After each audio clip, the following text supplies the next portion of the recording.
live by the transfer portal, die by the transfer portal has been Florida State's mantra under Mike Norvell as the head coach. And after coming off the second worst season in program history, Mike Norvell had no choices but to make changes, not just to Florida State's coaching staff, because he overhauled his entire coaching staff. You got Gus Malzahn calling the plays on offense, a new defensive coordinator, but those aren't the only changes that Mike Norvell made for this upcoming season. He also has changed Florida State's philosophy towards how they use the transfer portal, how they evaluate and acquire talent out of the portal has changed, because around this same time last season, remember, we were hyping up DJ Uiagalelei, even though I was never high on him. Malik Benson, the wide receiver transfer from Alabama. These were guys that Florida State brought in from the portal because they were all about development. They didn't really care about how much production you had at your previous stop. All they cared about was your potential. Do you have all of the physical and athletic traits to become one of the best at your position? And if you did, they would look at that and say, you know what, come to FSU. We are the place that can develop you. And when you have the mentality of development over proven production, you get the kind of results that you got last season.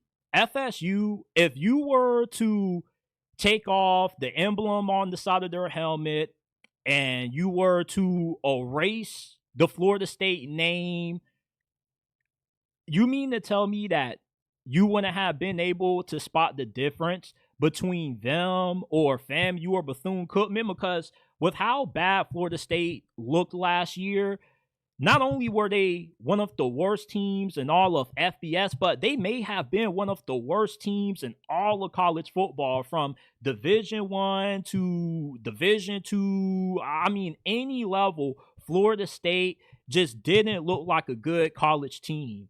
They had guys that were slacking, guys that didn't look like they were going all in, like Patrick Payton. You know, Patrick Payton, for him to have been one of the highest rated players in all of the transfer portal this past cycle, really surprised me. Anytime you try to tell LSU fans that Patrick Payton ain't really that good, they think you're hating. But if you actually watch Florida State play last season, there's no way you could have watched Patrick Payton and thought that this was the guy that everybody was hyping up before the season to be one of the best defensive players in the ACC, because he just was a complete no-show. It looked like he wasn't even trying out there. So the difference in Florida State's old philosophy towards the portal versus their new philosophy now is that Florida State's new transfer portal philosophy is that they're no longer prioritizing potential overproduction. Now they're all about finding players who have been proven starters at their previous spots, like their 3 offensive linemen that they're bringing in. They bring in 2 offensive tackles that combine for a total of 66 starts. You have a center from Wake Forest that started in 22 games. You have 2 experienced wideouts that you're also going to be bringing out of the portal, and Squirrel White from Tennessee and Deuce Robinson from USC. If you're not familiar with Deuce Robinson, go back and rewatch the highlights of the USC versus LSU Week 1 matchup. Remember that wide receiver that had that crazy one-handed catch? Yeah, Deuce Robinson was that guy who did that. So bringing in Thomas Castanelos, I'm not really that high on him just because of how things ended in Boston College. But at the same time, he is a great fit for what Gus Malzahn likes to do schematically, offensively. So the difference in FSU's approach to the portal this season versus last season is that last season they got a bunch of guys that didn't really prove much at the place that they were coming from. This year, you're getting a bunch of guys that not only have they been proven starters, but they also you can pretty much guarantee that they're going to have a way bigger impact than Florida State winning games this season than last year's portal class. And I feel pretty confident that FSU's new philosophy for how they go about getting guys out of the portal is going to help them bounce back in 2025. Last year, 2-10 is as bad as you can get at a school like FSU. Even if you are a Gene Chizik or Ed Orgeron, you got to be really freaking bad to do that poorly at a school that has so many resources like what Florida State has. Which is why, with this new portal strategy that they're implementing, it's going to pay off dividends because, listen, you don't need to have a portal class of 20, 30, 40 guys like Deion Sanders to have a successful season, to turn around your program, because that's essentially what Mike Norvell has to do this season. He has to quickly rebuild FSU from the ground up because last year pretty much set this program back 2 years. All of the goodwill that Mike Norvell built his first couple of seasons as FSU's head coach has quickly been ruined by how bad 2024 was. Now it's like you don't even remember that they went undefeated in the regular season, won the ACC championship, and got snubbed anymore. That kind of is a distant memory with how they looked in 2024. You went from asking yourself, okay, is losing to Georgia Tech just a one-on thing? Is Georgia Tech really that good, or are we just that bad? And every single week, the answer wasn't that team is just that better. It's we just suck. So for Mike Norvell this season, I really like what they did in the portal this year.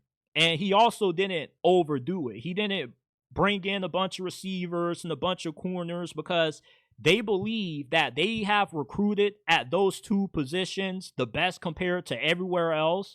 And this portal cycle, they were worried about improving the line of scrimmage on both the D line and the offensive line, and they definitely have done that. And with the receivers that they've recruited and the cornerbacks that they have, they should be able to put together at least a 7, maybe 8 win campaign.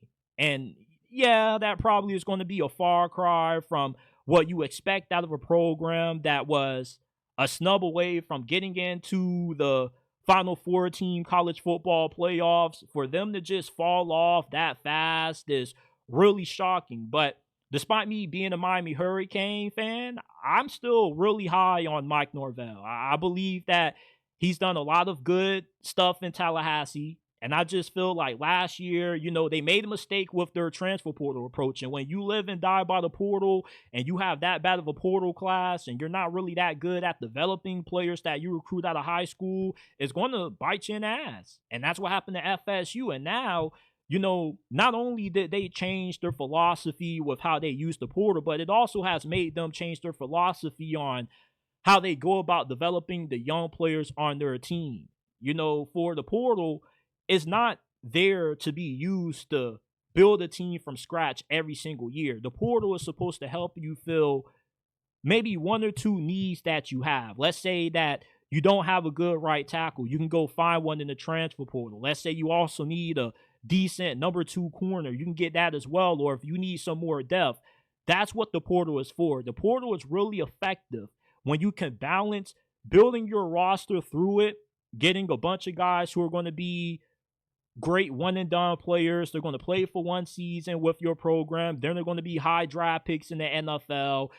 You also bring in guys who they might not be one-and-done guys, but, they still have 2 or 3 years left of eligibility. They come in for a year or 2, develop, and then boom, their final season, they become a great player. And then you bring in the guys that you get from high school. You get your 5 and 4-star quarterbacks, you develop them, and then you get some of your other blue chip talent. But if you're a school like Ole Miss and you don't consistently win those recruiting battles for those 5 and 4 stars, you're kind of a tweener, like your roster is mostly comprised of like 4 and 3 stars, then you can use the portal to kind of get some of that blue chip talent that you weren't able to get via the recruiting rankings. So if you can balance the portal well by blending in recruiting along with it, you can build a really stable foundation like what Lane Kiffin has done at Ole Miss. But Mike Norvell's foundation was never stable because with all of these new transfer guys they got, they were never really able to develop anybody that was from home. Which I mean, the guys that they recruit from the state of Florida.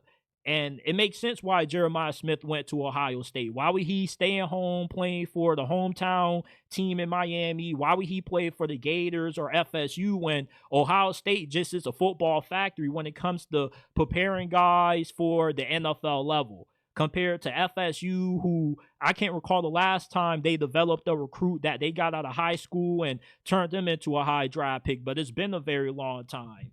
So for Florida State this season, I like the new approach that they've taken towards the transfer portal and the fact that they also want to take time to develop some of the other positions that they know that they're really good at developing based off what they've done with those positions in the past. And if you can develop guys like Johnny Wilson and Jordan Travis and whoever else that Florida State has gotten out of the portal in the last couple of years, I don't understand what's the difference between developing portal guys and players that you get out of high school.